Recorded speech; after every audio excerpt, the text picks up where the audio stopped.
భారతదేశం ఇండియాలో అందమైనటువంటి కాశ్మీర్ లోయలని, కొండలని, గుట్టలని, నదులని, పక్షులని, జంతువులని, యాపిల్ తోటల్ని, కాశ్మీర్ అందాలని ఆస్వాదించడానికి వెళ్ళినటువంటి టూరిస్టుల్ని, మన భారతదేశ టూరిస్టుల్ని, రకరకాల రాష్ట్రాల నుంచి వెళ్ళినటువంటి వ్యక్తుల్ని, దాంట్లో కొంతమంది విదేశీయులు కూడా ఉన్నారంట, వాళ్ళందరినీ పాకిస్తాన్కు సంబంధించినటువంటి లష్కరే తోయబ్కు సంబంధించినటువంటి గ్యాంగ్ చంపినట్టు నేనేదో వార్తల్లో చూశాను. ఖబర్దార్, పాకిస్తాన్ లష్కరే తోయబా గుండా నా కొడుకులారా, మీకు చేతనైతే డైరెక్ట్ కొట్లాడాలరా మా జవాన్లతోని. మీకు నిజంగా దమ్ముంటే, మీ జీల దమ్ముంటే పాకిస్తాన్ బోషిడికే గలరా, మీకు దమ్ముంటే మా జవాన్లతో ధైర్యంగా కొట్లాడాలరా. మీరు కాశ్మీర్ అందాలను చూడడానికి వచ్చినటువంటి టూరిస్టులను చంపడం పిరికి పందుల చర్యరా ఇది. మొగతను డైరెక్ట్ కొట్లాడాలరా. మొగోళ్ళందరినీ కాల్చారు కదా, మీరు ఆడవాళ్ళని కాల్చలే కదా, మీకు కొట్లాడాలరా. దేశం అంటే నరేంద్ర మోడీ కూడా కాదు రే, మీరు నరేంద్ర మోడీ మీద ద్వేషం నింపుకొని మా భారతీయులను చంపుతారా, మా హిందువులను చంపుతారు, మా క్రైస్తవులను చంపుతారు, మా ముస్లింలను చంపుతారా. ఇంత ధైర్యం రా మీకు. కాబట్టి ఖబర్దార్, పాకిస్తాన్ గుండాలారా, పాకిస్తాన్ తీవ్రవాదులారా, భారతదేశ ప్రజలు ఒక్కసారి తిరగబడితే కనుక ఒక్క నా కొడుకు మీ పాకిస్తాన్ లో ఉన్నట్టు ఒక్క మనిషి కూడా మిగలడు. కానీ మాది ఆ సంస్కృతి కాదు. ప్రపంచ మానవాళిని అందరినీ ప్రేమించడం రా మా సంస్కృతి. మా గౌతమ బుద్ధుడు అదే నేర్పించాడు మాకు. మా మహాత్మా పూలే అదే నేర్పించాడు. మా సామ్రాట్ అశోక్ చక్రవర్తి అదే నేర్పించాడు. మా డాక్టర్ బాబాసాహెబ్ అంబేద్కర్ అదే మా మహనీయులు అదే నేర్పించాడు రా. మా దేశంలో ఉన్నటువంటి గొప్ప నీతి ఏంటంటే, మేము చీమకు కూడా అని చెయ్యంరా. మంచొచ్చాడు ఒకప్పుడు మనందరం కలిసి ఉన్నాం, నచ్చగా విడిపోయాను. మీ పని మీరు చేసుకోండి. అంతేగాని నరేంద్ర మోడీ మీద కోపం ఉంటే భారతీయులను చంపుతావురా. నరేంద్ర మోడీ దేశభక్తుడేం కాదు, ఆయనను కూడా చంపొద్దు. మీరు ఆయన మీద ఎందుకు కోపం పెట్టుకుని, ఆయన మీద కోపం పెట్టి మీరు పిలుచుకొని మీ ప్రధానమంత్రులను కూర్చోబెట్టుకొని మాట్లాడప్పుడు పిలుచుకొని బిర్యానీ పెట్టారు కదా. మీ ఇమ్రాన్ ఖాన్ బిర్యానీ పెట్టగానే తిన్న 2 నెలలకో 3 నెలలకో భారత జవాన్లు మన పుల్వామాలో 43 మంది జవాన్లు చనిపోయారు. ఇవాళ పోయిండు ఆడ అబుదాబిలో ఏదో వాణిజ్య ఒప్పందం కోసం పోయిండు, ఈడ మా టూరిస్టులను చంపేశారు. అంతకుముందు ఏదో పని మీద పోయిండు, మా విపిన్ రావత్ కెప్టెన్ని చంపేశారు. నరేంద్ర మోడీ గారు ఎప్పుడు పోయి విదేశీ ఇస్లాం కంట్రీస్కి పోయి బిర్యానీలు తిని రాగానే భారతదేశంలో తీవ్రవాదులు జనాల్ని చంపుతా ఉన్నారు. ఏంది దీని వెనకాల ఉన్నటువంటి మతలాబ్ ఏంది? ఎవరున్నారు దీని వెనకాల? ఈ దాడులు జరగడానికి గల కారణం ఏంటి? ఎంత దారుణం. ఆమె ప్లీజ్ మా భర్తను వదిలిపెట్టండి, వీలైతే నన్ను చంపండి అని చెప్తే, లేదు మీ ప్రధానమంత్రికి వెళ్ళి చెప్పు, మేమే చంపామని చెప్పు అని ఐడి కార్డులు మరి చెక్ చేసి మరి చంపారంట. అంటే కొంతమంది బీజేపీ వాట్సాప్ సోషల్ మీడియా కేవలం హిందువులనే టార్గెట్ చేసి చంపారని చెప్తాను. తీవ్రవాదానికి హిందువులు, ముస్లింలు, క్రైస్తవులు అని ఉండదు. తీవ్రవాది ఎవరిని చంపుతాడు. ఎందుకు మన గతంలో చూసాం కదా, మన కాశ్మీర్లో స్కూల్ పిల్లల్ని మొత్తం ముస్లింలనే చంపేశాడు తీవ్రవాదులు. మొత్తం ముస్లింలనే చంపేశాడు. మీకు ఎగ్జాంపుల్ చెప్తాను. ఇప్పుడు ఇరాన్ కొట్టుకుంటుంది, 2 ముస్లింసే కదా. ఆఫ్ఘనిస్తాన్, బంగ్లాదేశ్ కూడా కొట్టుకుంటుంది, చంపుకుంటుంది, 2 ముస్లింసే. తీవ్రవాదానికి వీడు ముస్లిమా, వీడు క్రైస్తవుడా, వీడు హిందువుడా అని ఉండదు, చంపేస్తారు. ఇదంతా BJP propaganda. ID card check చేశారని ఒక నిజంగా ఐడి కార్డు చెక్ చేసి చంపితే గనక కంపల్సరీ ఇది 100% అట్లా చేసినటువంటి ఎవడైతే ఉన్నాడో పట్టుకొని నిష్పక్షపాతంగా విచారణ చేసి ఎందుకు చేయాల్సి వచ్చింది. ఇప్పుడు విదేశీ నుంచి వచ్చినటువంటి బ్రిటిష్ కొంతమంది ఇంగ్లాండ్ వాళ్ళు ఎక్కడి నుంచి వచ్చారో నేను చదివా, బయట నుంచి ఫారినర్స్ కూడా ఉన్నారు దాంట్లో. ఎందుకు చంపాల్సి వచ్చింది? కాబట్టి భారతదేశంలో ఉన్నటువంటి రాజకీయ పార్టీలన్నీ ముక్త కంఠంతో ఖండించాలి. తీవ్రవాదాన్ని ఎవ్వడు కూడా సమర్థించడు, ఖండించాలి. ప్రపంచం మొత్తం ఖండించాలి. మానవాళి మంచిగా ఉండాలి, మనుషులందరూ బాగుండాలి. అది ఏ మతోన్మాదమైనా, అది హిందూ మతోన్మాదమైనా, క్రైస్తవ మతోన్మాదమైనా, ముస్లిం మతోన్మాదమైనా, లేకపోతే ఏ మతోన్మాదమైనా సరే, మతోన్మాదం కాదు మనకు కావాల్సింది, మత తీవ్రవాదం కాదు కావాల్సింది, మత ఉగ్రవాదం కాదు మనకు కావాల్సింది, మత సామ్రాజ్యం. గతంలో మనం చూసాం మసీదులను కూల్చేయడం, మందిరాలను కూల్చేయడం, ఇదే రాజకీయ పంచాయతీలు భారతదేశంలో తప్ప మనుషులుగా మనందరం ఐక్యమత్యంతో బతుకుతామనే స్టేట్మెంట్ ఒక్క నాయకుడు ఇయ్యడు. ఇటు ఎంఐఎం ఓడియాడు, ఇటు బీజేపీ ఓడియాడు. పొద్దున్న లేస్తే ఈ నరేంద్ర మోడీ గారు తీసుకొచ్చేటువంటి ప్రజా వ్యతిరేక బిల్లుల వల్ల దేశంలో అన్ని చోట్ల అల్లర్లే, అన్ని చోట్ల. బెంగాల్ అల్లర్ల కారణం నరేంద్ర మోడీ. పంజాబ్ లో రైతులు మేకులు గుచ్చిచ్చి కాళ్లకు వాళ్ళని చిత్రహింసలు పెట్టాడు నరేంద్ర మోడీ. మణిపూర్ మొత్తం మండిపోవడానికి కారణం నరేంద్ర మోడీ. ఈరోజు వద్దంటున్నటువంటి భాషని బలవంతంగా తమిళ ప్రజల మీద రుద్ది వాళ్ళని రోడ్ల మీదకి ఎక్కి పోరాటం చేస్తుంటే వాళ్ళని లాఠీ దెబ్బలు కొట్టిస్తున్నాడు నరేంద్ర మోడీ. భీమా కోరేగాంలో పంచాయతీ పెట్టాడు నరేంద్ర మోడీ. ఛత్తీస్గఢ్ లో పంచాయతీ పెట్టాడు నరేంద్ర మోడీ. కాశ్మీర్లో ఈరోజు ప్రజలకు హక్కులు లేకుండా చేశాడు. చెప్పండి, ఎక్కడ హిందూ ప్రధాని అయినటువంటి నరేంద్ర మోడీ పాలనలో హిందువులకు రక్షణ లేకుండా పోయింది. 80% మంది హిందువులకు రక్షణ లేకుండా పోయింది నరేంద్ర మోడీ పరిపాలన అవగాహన లోపం వల్ల. ఎందుకంటే ఈ నరేంద్ర మోడీ గారు ఏం చదువుకున్నాడో చెప్పడు, ఎంత నాలెడ్జ్ ఉందనేది ఎవరన్నా టీవీ ఛానల్స్ చూడండి. ఎలాంటి మీరు దేశాన్ని ఎలా రక్షించబోతున్నారు, ఇంకా ముందట ఎటువంటి నిర్ణయాలు తీసుకోబోతున్నారు దేశ అభివృద్ధి కోసం అంటే చెప్పడు. ఎందుకంటే ఆయన ఇంటర్వ్యూలు అక్షయ్ కుమార్ కు, కంగనా రనౌత్కి ఇస్తాడు. దేశంలో ఉన్నటువంటి ఇంటలెక్చువల్ జర్నలిస్టులకు ఇయ్యడు. కంగనా రనౌత్, అక్షయ్ కుమార్ బీజేపీ కార్యకర్తలు, వాళ్ళకి ఇంటర్వ్యూ ఇచ్చేది ఎవరు? మనల్ని ఎవరు కాపాడాలి? మనం ప్రధానమంత్రిని ప్రజాస్వామ్య ప్రక్రియలో ఎన్నుకున్న ఆ ప్రధానమంత్రి మన కోసం పనిచేయట్లే. ఆదానీల కోసం, అంబానీల కోసం దేశంలో ఉన్నటువంటి సంపద మొత్తం వాళ్ళకి కాశ్మీర్ మొత్తం కాశ్మీర్ మొత్తం ఆదాని కొనేసుకున్నాడు.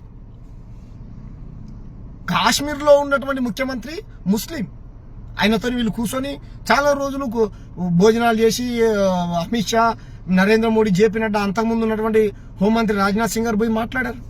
అక్కడ ఉన్నటువంటి సమస్యలు తెలుసుకోవాలి కదా. కాశ్మీర్ ప్రజల్ని మనం కాపాడుకోవాలి కదా, కాశ్మీర్ని మనం ఇది చేసుకోవాలి కదా. నరేంద్ర మోడీ ఉగ్రవాదాన్ని అంతం చేయలేడు. ఎందుకంటే ఈ దాడులు జరగడానికి గల కారణం ఏంటి? ఇప్పుడు ట్రంప్ గారు ఇన్వాల్వ్ అయ్యి మీ ఇద్దరు దేశాల సమస్యను నేను పరిష్కరిస్తా అంటాడు. మాకు ఇంకా ఆయుధాలు కావాలని ఇండియాతో ఒప్పందం చేసుకుంటాడు, పాకిస్తాన్తో ఒప్పందం చేసుకుని వాళ్ళకి అమ్ముతాడు, మనకు అమ్ముతాడు. 1 లక్షల కోట్ల రూపాయలు మనం డబ్బులు ఇస్తాం, ఏమంటే వాడు లబ్ధి పొందుతాడు. హిందూ ముస్లిం పంచాయతీ పెట్టి బీజేపీ రాజకీయంగా లబ్ధి పొందుతాడు. బీజేపీకి రాజకీయంగా లబ్ధి పొంది వాడు గెలుస్తాడు, ఇటు ఎంఐఎం గెలుస్తాడు. మధ్యలో బలైపోయి 80% ఉన్న హిందువులు, 20% ఉన్న ముస్లింలు. ఇక క్రైస్తవుల పరిస్థితి అయితే చెప్పాల్సిన పని లేదు, వాళ్ళు రోడ్డు మీద ఫాస్ట్లోనే చంపుతారు. ఇక మనం చూసినాం కదా మనం ప్రవీణ్ పగడాల. చెప్పండి, మనిషి ఒకటి చచ్చిపోతే వాడు ఏ మతమోడు, ఏ కులమోడు, ఇదే కోణంలో చూసుడు. ఇప్పుడు నిజంగానే ఐడి కార్డులు చూసి మీరు హిందూ పేరుంటే కాల్చి చంపారు అనేది నాకు తెలిసి అయితే ఇది BJP propaganda, BJP WhatsApp university సృష్టించినటువంటి ప్రాపగాండా మనం భావించాలి తప్ప. ఎందుకంటే నాకైతే నమ్మబుద్ధి అవ్వట్లేదు. నిజంగా అలా చేసి ఉంటే కనుక వాడు ఎంతటి వ్యక్తి అయినా సరే నిష్పక్షపాతంగా విచారణ చేసి శిక్ష అయిపోయారు వానికి. ఎందుకంటే గతంలో బాంబులు పెట్టినప్పుడు కాంగ్రెస్ హయాంలో వాడు ఎవడైనా సరే పూర్తి విచారణ చేయించి వానికి ఉరిశిక్ష లేపించాయి. కాసబ్ గాడు, గీసబ్ గాడు ప్రజలందరూ చూస్తుండగా. నరేంద్ర మోడీ వచ్చిన తర్వాత లేదు. చూడు, 43 మంది జవాన్లు చనిపోయారు. వాళ్ళ కుటుంబాలని పరామర్శించినటువంటి దాఖలా లేదు నరేంద్ర మోడీ. వాళ్ళ కుటుంబాలకు ఇంతవరకు న్యాయం చేయలే. బిపిన్ రావత్ గారు చనిపోయారు. మన అభినందన్ గారు పాకిస్తాన్ లో చిక్కిపోతే నరేంద్ర మోడీ ట్రంప్ గారు నా దోస్తు ఆయనతో మాట్లాడుతున్నాడు. ఇప్పుడు దోస్తు అడిగిపోయిండు, ఉగ్రవాదాన్ని అంతం చేస్తానటువంటి. అప్పుడు బరాక్ ఒబామా గారేమో అప్పుడున్నటువంటి పేరేం పేరు, వాడిని పట్టుకొని చిక్కాలు చంపారు. 43 మంది జవాన్లను చనిపోతే ఇంత చచ్చిపోతే మరి ట్రంప్ గారితో మాట్లాడి ఎవరు చంపించిండు ఏందనేది ఎందుకు నువ్వు చేయవు నరేంద్ర మోడీ? ఎందుకంటే వీడు తెల్లదొర, ట్రంప్ గాడు దొంగ. ట్రంప్ గాడు నెంబర్ 1 దొంగ. బరాక్ ఒబామా గారికి చేతులు ఎత్తి దండం పెట్టాలండి. ఉగ్రవాదాన్ని అంతం చేస్తానని అప్పుడు ఉన్నటువంటి ఎవడెవడైతే ఇటువంటి ఏదో పనులు చేశారో, మత కలహాలు పెట్టి ప్రజల సావులకు కారణమైందో మొత్తం ఎక్కడికక్కడ ఏరి పారేశాడు. అయితే మళ్ళీ ట్రంప్ గారు రాగానే దేశాల మధ్య పంచాయలు చూసాం కదా, ఉక్రెయిన్ దేశం ఇది పంచాయలు పెట్టడం, వాడు ఆయుధాలు అమ్ముకోవడం. ఇదంతా సామ్రాజ్యవాదుల కుట్ర, ఇదంతా దోపిడీదారుల కుట్ర. ఈ కుట్రలో మనల్ని మతం చుట్టూ, కులం చుట్టూ, దేశభక్తి చుట్టూ తిప్పి దేశ ప్రజల చావులకు కారణమవుతా ఉన్నారు ఈ పాలకులు. చెప్పండి, కాంగ్రెస్ హయాంలో బాంబులు వెళ్తే కాంగ్రెస్ పార్టీ నిర్లక్ష్యం, మరి బీజేపీ హయాంలో బాంబులు పెట్టి భారత ప్రజలు చచ్చిపోతే ఎవరు నిర్లక్ష్యం రా? ఇప్పుడు తీవ్రవాదులు, ఆతంకవాదులు దేశంలోకి జ్వరబడుతుంటే బార్డర్లో ఉన్నటువంటి నిఘా సంస్థలు ఏం చేస్తా ఉన్నాయి? నరేంద్ర మోడీ గారు దీపాలికి పోతారు, మీకు అవసరం ఉన్నప్పుడు జవాన్లతో ఫోటోలు దిగుతారు. జవాన్లు చెప్పేటటువంటి బిఎస్ఎఫ్ ఆఫీసర్లు చెప్పేటువంటి సలహా సూచనలు ఏమైనా ఇస్తే నాకంటే ఎక్కువ తెలుసా మీకు అని అంటారు. ఏం తెలుసు అమిత్ షాకు, ఏం తెలుసు జేపీ నడ్డాకు, ఏం తెలుసు మీ నరేంద్ర మోడీ గారికి? వాళ్ళకంటే ఎక్కువ తెలుసా? సరే నాకంటే తెలియదు అనుకో, అలాంటి వాళ్ళు చెప్పేటప్పుడు మాకు తెలియదు అనుకో, మాకు చదివే రాదనుకో. చదువు వచ్చిన వాళ్ళు చెప్పినటువంటి మేధావులు. ఉత్తమ్ కుమార్ రెడ్డి లాంటి దేశభక్తుడు ఆయన కాశ్మీర్లో ఉద్యోగం చేసి పాకిస్తాన్ గుండాలకు వ్యతిరేకంగా తుపాకీ పట్టుకుని కొట్లాడినటువంటి నాయకుడిని పట్టుకొని మీరు దేశద్రోహులు అన్నారు. మీ పార్టీలో ఉంటేనే దేశభక్తులారా? మీ పార్టీ కండవ కప్పుకున్న దేశభక్తులారా? మీ అరాచకాలు చెప్తే తూ అని ఉంచుతారు తెలుసా? కర్ణాటకలో హిజాబ్ అని చెప్పేసి బజరంగ్ దళకు ఆర్ఎస్ఎస్ కు సంబంధించిన కార్యకర్తలు బురకాలు వేసుకొని హిందూ మహిళల మీద పెండలేసి హిందువుల మీద పెండలేసి బురకాలు వేసుకొని వీళ్ళ పెండలేసి అరాచకాన్ని సృష్టించారు. వాళ్ళ బురకాలన్నీ లేపు చూస్తే ఉన్నది ఒకని పేరు రాము, ఒకని పేరు సంపత్, ఒకని పేరు కిరణ్, అన్ని ఈ పేర్లే. ఎందుకు ఇట్లా చేశారు అని అంటే వీళ్ళు సార్ మాకు పైన వాళ్ళు చెప్పారు ఇట్లా చేయమని. రెడ్ హ్యాండెడ్ దొరికారు రోడ్డు మీద మత పంచాయతీలు పెట్టి. చెప్పండి, వీళ్ళే చేపిస్తారు అన్ని. ముస్లింల వేషం వేసుకొని హిందువుల మీద దాడి చేపిస్తారు, చేపించి ముస్లింలు చేశారని ప్రచారం చేస్తారు. వాడు కూడా అంతే, ఎంఐఎం కూడా అంతే, ఓవైసీ ముస్లింలు రెచ్చగొడుతున్నాడు. ఏమనుకుంటుర్రా మీరు? దేశ ప్రజలు చాలా చైతన్యవంతమైన రే. బీజేపీ ఎంఐఎంని బొందబెడతాం, దేశంలో లేకుండా చేస్తాం, మతోన్మాదాన్ని లేకుండా చేసి మత సామరస్యాన్ని కాపాడుకుంటాం మేము. కాబట్టి ప్రజలారా పసిగట్టండి, నరేంద్ర మోడీ మనల్ని రక్షించలేడు. దీనికి పూర్తి నైతిక బాధ్యత నరేంద్ర మోడీ వహించి నన్ను అడిగితే రాజీనామా చేయాలి. దీపా నీకు చేత కావట్లేదు, నువ్వు కాపాడలేవు దేశ ప్రజలను. దీపా వాళ్ళ మాటని బిఎస్ఎఫ్ బార్డర్ సెక్యూరిటీ ఫోర్సెస్ ఆఫీసర్ల మాటలైన విను, సీనియర్ల మాటలైన విను నువ్వు. హెలికాప్టర్లు ఇద్దాం సార్, పాకిస్తాన్ నుంచి ఇంటెలిజెన్స్ సమాచారం సార్ మన జవాన్లకు ఇద్దామంటే నాకంటే ఎక్కువ తెలుసా అని అంటారంట.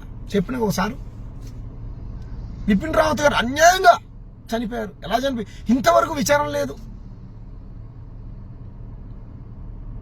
నీ పాలనలో హిందువులకు రక్షణ లేదు, భారత జవాన్లకు రక్షణ లేదు, భారత టూరిస్టులకు రక్షణ లేదు, క్రైస్తవుల రక్షణ లేదు, ముస్లింల రక్షణ లేదు, దళితులకు రక్షణ లేదు, ఆదివాసుల రక్షణ లేదు, ప్రజాస్వామ్యానికి రక్షణ లేదు, ఎవ్వరికి రక్షణ లేదు. అంబానీ ఆదానులకు మాత్రం మంచి Z+ సెక్యూరిటీ. మేము పెట్టుకోలేం కదా అంత పెద్ద సెక్యూరిటీ. చెప్పండి, దీనికి బాధ్యత ఎవరు వహించాలి? తీవ్రవాదాన్ని తీవ్రంగా దేశ ప్రజలు కాదు, ప్రపంచంలో ఉన్నటువంటి మనుషులందరూ ఖండించాల్సిందే. ఖబర్దార్ పాకిస్తాన్, నాకు బూతులు వస్తున్నారే, మీకు దమ్ముంటే మాతో కొట్లాడనరా, మా జవాన్లతోని ధైర్యంగా కొట్లాడండి. మీకు దమ్ముంటే కొట్లాడనరా. ఈ దేశం కోసం ప్రాణాలు ఇవ్వడానికి మా జవాన్లు సిద్ధంగా ఉండి మీతో కొట్లాడతారా. కానీ మేము హింసను కోరుకోంరా, మేము హింసను కోరుకోం, హింసను కోరుకునే వాళ్ళం కాదు మేము. మా గౌతమ బుద్ధుడు హింస చేయొద్దన్నాడు. మా సామ్రాట్ అశోక్ చక్రవర్తి రే నాయన మీకంటే అసలు ముద్ర నాయన, మీ చెప్పలు మరి ఎంత గొప్ప దేశం తెలుసారా మాది, ఇంత గొప్ప మా దేశం పైన మీకు దాడులు చేయాలని ఎందుకు? మీకు నరేంద్ర మోడీ గారి మీద కోపం ఉంటే కూర్చొని పిలుచుకున్నప్పుడు బిర్యానీ పెట్టారు కదా, మాట్లాడుకోర్రి. ఆయన మీద కోపం ఉంటే ఆయన కూడా కొట్టకండి తిట్టకండి, ఎందుకంటే మా ప్రధాని ఆయన. మాట్లాడుకుంటారా నాయన, వాడెవడో మసీదులను కూల్చేస్తుంటే మా దేశ ప్రజలను చంపేస్తా అంటారు. అబ్బే ఖురాన్ చదవాలి నా మీది, ఎందుకురా? ఎందుకు చదవాలి ఖురాన్ ముస్లింలు చదవాలి, భగవద్గీత హిందువులు చదవాలి, బైబిల్ క్రిస్టియన్లు చదవాలి. ఏ మతాన్ని ఎవరికి నచ్చిన మతాన్ని వాళ్ళు విశ్వసించుకోవచ్చు, చదువుకోవచ్చు. ఇది ఎక్కడ తీవ్రవాదం రా? వాళ్ళు కూడా అంతే బలవంతంగా భగవద్గీతని నడి రోడ్డు మీద ఒక ఫాస్టర్ చేతిలో పెట్టి అదొక రకమైన తీవ్రవాదం. బలవంతంగా బొట్లు పెట్టి, వాడేమో బలవంతంగా ఖురాన్ చదవమని, వీడేమో బలవంతంగా కాషాయ బొట్లు పెట్టి జై శ్రీరామ్, చర్చి ముందుకు పోయి జై శ్రీరామ్, మసీదుకి ముందుకు పోయి జై శ్రీరామ్. వీడు ఎమ్మాడు అక్కడికి పోయి ఈ జెండాను ఎగిరేయడం, పతంగి జెండాను రామ మందిరం ముందుకు పోయి. వీటన్నిటికి కారకులు ఎవరు? దేశ పాలకులు. ఓట్ల కోసం ప్రజల మధ్య మత ఘర్షణలు సృష్టించి హిందువుల్ని ముస్లింని సపరేట్ చేసి ప్రజా సమస్యల్ని తప్పుదో పట్టించి పరిపాలన సరిగ్గా చేయకుండా దేశాన్ని అభివృద్ధి చేయకుండా ఎంతసేపు మతం చుట్టూ కులం చుట్టూ చర్చను తిప్పి దేశ ప్రజల మైండ్ని ఎక్కడికక్కడ నాశనం చేస్తామని దేశాన్ని మీరు ఒక కాలేజ్ మీద, స్కూల్ మీద, ఒక హాస్పిటల్ మీద, అభివృద్ధి మీద, ఒక నేచర్ మీద, ఆరోగ్యం ఏం ధ్యాస లేదు మీకు. ఎంతసేపు గుళ్ళ చుట్టూ, మసీదుల చుట్టూ, చర్చిల చుట్టూ చర్చ తిరగాలి. కాబట్టి దేశ ప్రజలారా మీరందరూ పసిగట్టండి. పసిగట్టి ఈ అల్లర్లకు కారణం ఎవరు? మీరు చూడండి, నేను ఇంతకుముందు చెప్పినట్టు ప్రతి అల్లర్లకు కారణం ఈ మతోన్మాద పార్టీలే. అది ఎంఐఎం కావచ్చు, బీజేపీ కావచ్చు, ఎంఐఎం కావచ్చు. ఇప్పుడు కాంగ్రెస్ హయాంలో ఇటువంటి జరిగినప్పుడు కాంగ్రెస్ ప్రభుత్వం బాధ్యత వహించాలన్నటువంటి బీజేపీ నాయకులు, మరి మీ హయాంలో ఇన్ని దాడులు బైమాగాము, కోరేగాము, మాలేగాము, పుల్వామా, ఇప్పుడు లదాఖ్, లేకపోతే ఈరోజు జరిగినటువంటిది వందలు ఇట్లాంటి, మరి ఈ దాడులకు ఎవరు బాధ్యత వహించాలి? అప్పుడు అల్లం ఇప్పుడు బెల్లమా? మీరు మాట్లాడే మాటలు మీకన్నా అర్థమవుతున్నారా? వాట్సాప్ యూనివర్సిటీ మీకే చెప్పేది. ఇంకెన్ని రోజులు రా మోడీ గారిని కాపాడే ప్రయత్నం చేస్తారు? పరిపాలన చేయండి రా, మేము కూడా ఓట్లేస్తాం. నేను ఒక పార్టీలో ఉన్నప్పటికీ కూడా ఈ మాట చెప్తున్నా. చూడు, అంత ప్రేమరా మాకు దేశం అంటే. ఈ దేశం మాది. ఈ దేశంలో ఉన్నటువంటి ప్రజలం మీ మూలవాసనం. ఈ దేశం మాది. గట్టిగా మాట్లాడితే నాది చెప్పు. మేము నరేంద్ర మోడీ చేతకపోతే దీపం అని చెప్పు. వీసీకే కార్యకర్తలను కాపాడతాం. ఈ దేశ ప్రజల్ని వీసీకే కార్యకర్తలను మేము కాపాడతాం. పాకిస్తాన్ గూండాలని తరిమి కొడతాం. కాళ్ళు లోపల పెడితే ఇరిసి పడేస్తాం కాళ్ళని. నాకు కొడుకురా నవ్వుకొని మా వీసీకే కార్యకర్తలు కాపాడు. మా ప్రాణాలు పనంగా పెట్టి, ప్రాణాలు పోయినా సరే, రోజుకొకరు మేము చచ్చినా సరే 100 మందిని చంపుతాం నా దేశం మీదకి ఎవరికన్నా వస్తే. ఉగ్రవాదులు అంత గొప్ప దేశభక్తులు మీకు లేదు దేశభక్తి. మీ దేశభక్తి కాదు, మీది అధికారం కోసం పాకులాడేటువంటి స్వార్థ బుద్ధితో కూడినటువంటి దొంగ దేశభక్తి మీది. మీ దేశభక్తి కాదు. కాబట్టి ప్రజలందరూ దీన్ని పసిగట్టాలని, చనిపోయినటువంటి కుటుంబాలకు నా ప్రగాఢ సానుభూతిని తెలియజేస్తూ వారి ఆత్మకు శాంతి చేకూరాలని, భగవంతుడు వాళ్ళని చల్లగా చూడాలని, ఇటువంటి దాడులు మళ్ళా జరగకుండా ఉండాలని, భారతీయులందరూ ఈ దాడిని తీవ్రంగా ఖండించాలని అన్ని రాజకీయ పార్టీలు, ప్రజా సంఘాలు, ప్రతి ఒక్క పౌర సమాజం మొత్తం, ప్రపంచ మానవాళి మొత్తం తీవ్రంగా ఖండించాలని, మనుషులందరూ మంచిగా ఉండాలని మనస్ఫూర్తిగా కోరుకుంటూ ఆ కుటుంబాలని ప్రభుత్వమే ఆదుకోవాలని, నరేంద్ర మోడీ గారే ఆదుకోవాలని, గతంలో దేశం కోసం ప్రాణాలు ఇచ్చినటువంటి జవాన్లని, ఈరోజు పాకిస్తాన్ తీవ్రవాదుల చేతిలో చనిపోయినటువంటి దేశ ప్రజల్ని, విదేశీయులుంటే వాళ్ళని, క్రైస్తవులున్నా, ముస్లింలున్నా, హిందువులున్నా, ఎవరినైనా సరే వాళ్ళ కుటుంబానికి అండగా నిలవాలని మనస్ఫూర్తిగా కోరుకుంటా ఉన్నాను. Thank you. జై భీమ్, జై భారత్, జై సంవిధాన్. జోహార్ భారత్ జవాన్లకు, జోహార్ ఉగ్రవాదుల చేతిలో అమరులైనటువంటి నా దేశ టూరిస్టులకు.